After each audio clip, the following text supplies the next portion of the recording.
Scientific temperament, innovative mind, mental development एक बच्चे की, उसके लिए उसके अंदर इंडक्टिव रीजनिंग इनकलकेट करना बहुत ही ज़्यादा ज़रूरी है।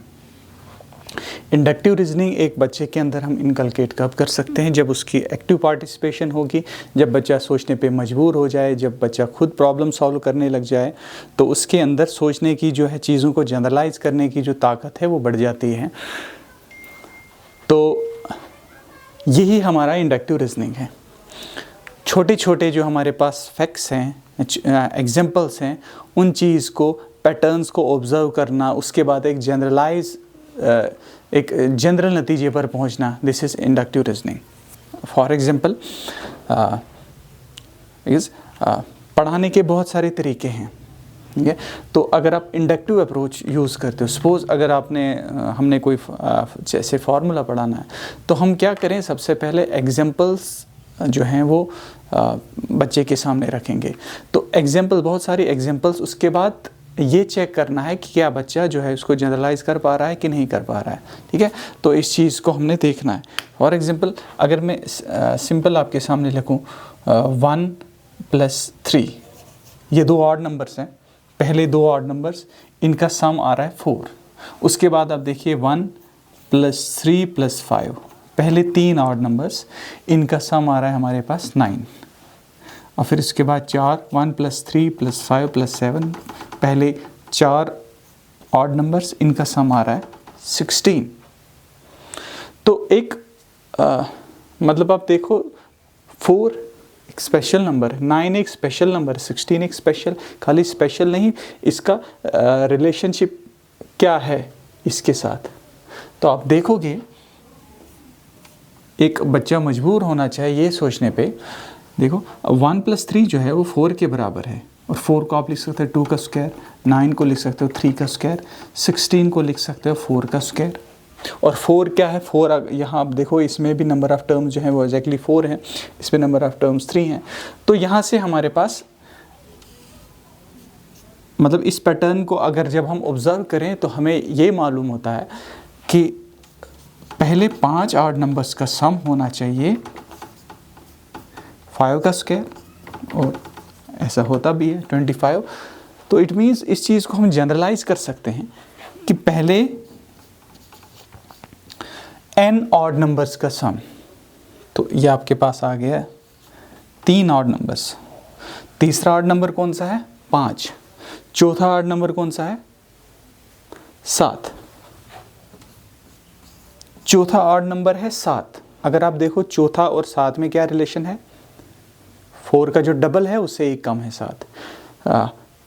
सातवां, अगर आप देखो 7वां ऑड नंबर कौन सा होगा? 7 का जो डबल है 14, उससे एक कम 13। अब चेक कर लो, 13 जो है वो 7th ऑड नंबर है, ये आ गया 5वां, 11 आ गया 6ठा, और 13 आ गया 7वां।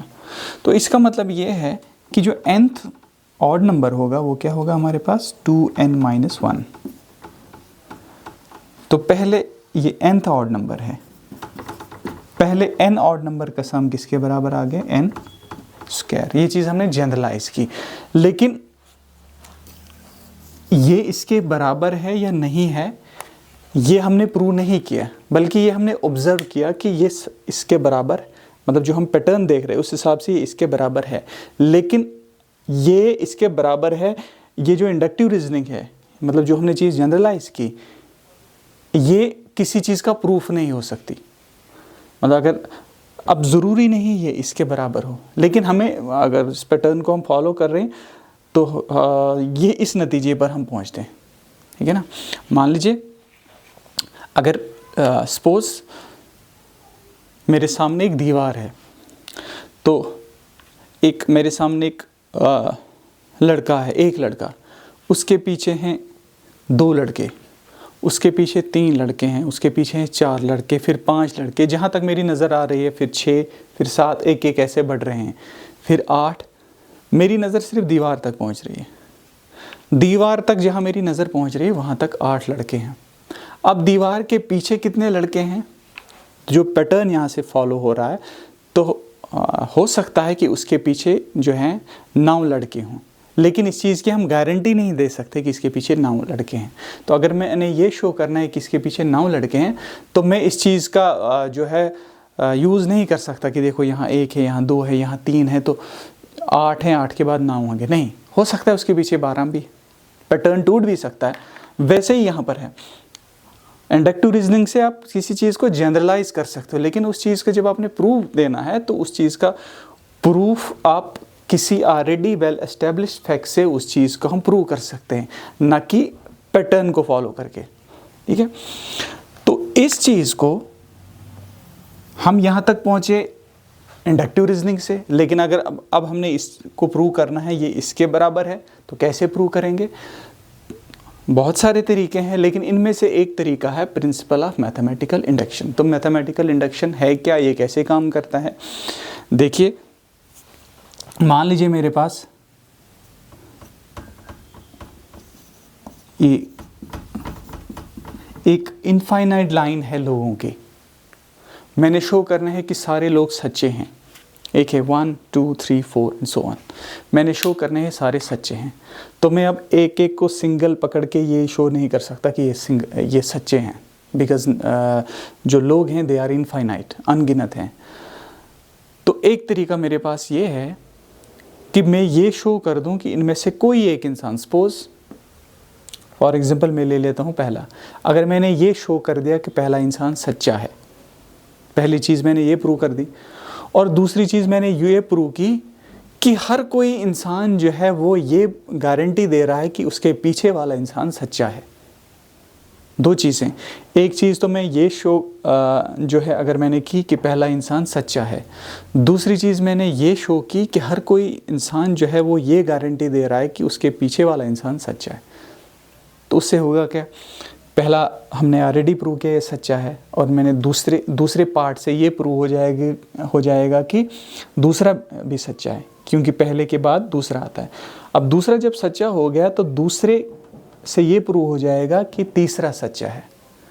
तो ये ऐसे चलता जाएगा, इसी को बोलते हैं इंडक्शन, और इस तरीके को बोलते हैं, इस जो प्रूफ है इसको बोलते हैं प्रिंसिपल ऑफ मैथमेटिकल इंडक्शन। यानी हम शो करेंगे कि कोई एक इंसान सच्चा है, दूसरी चीज़ हम ये शो करेंगे हर कोई इंसान गारंटी दे रहा है उसके पीछे वाला इंसान सच्चा है। तो by principle of mathematical induction सारे इंसान जो है वो सच्चे हो जाएंगे। वैसे ही हम इस चीज़ को प्रूव कर सकते हैं। देखिए, यहाँ पर नंबर ऑफ टर्म्स कितनी है, n की वैल्यू आप देख लो 2, यहाँ पर नंबर ऑफ टर्म्स हैं 3, यहाँ पर नंबर ऑफ टर्म्स हैं 4। हम क्या करेंगे, हमने शो करना है ये इसके बराबर है।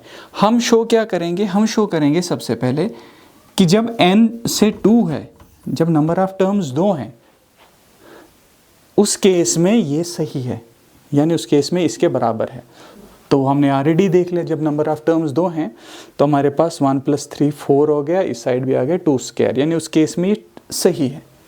2 के लिए हमने प्रूव कर दिया। अब दूसरा स्टेटमेंट अगर हम ये प्रूव करें कि जब भी ये स्टेटमेंट किसी नंबर ऑफ टर्म्स के लिए अगर ये सही है, अगर उस चीज़ से हम ये प्रूव कर दें कि उससे हायर नंबर ऑफ टर्म्स यानी एक ज़्यादा टर्म के लिए भी ये सही है, तो by principle of mathematical induction ये जो है हमारे पास ये रिजल्ट ट्रू होगा फॉर एवरी n। ठीक है, मान लीजिए 2 के लिए मैंने प्रूव कर दिया। ठीक है, अब मान लीजिए n = k के लिए ये ट्रू है।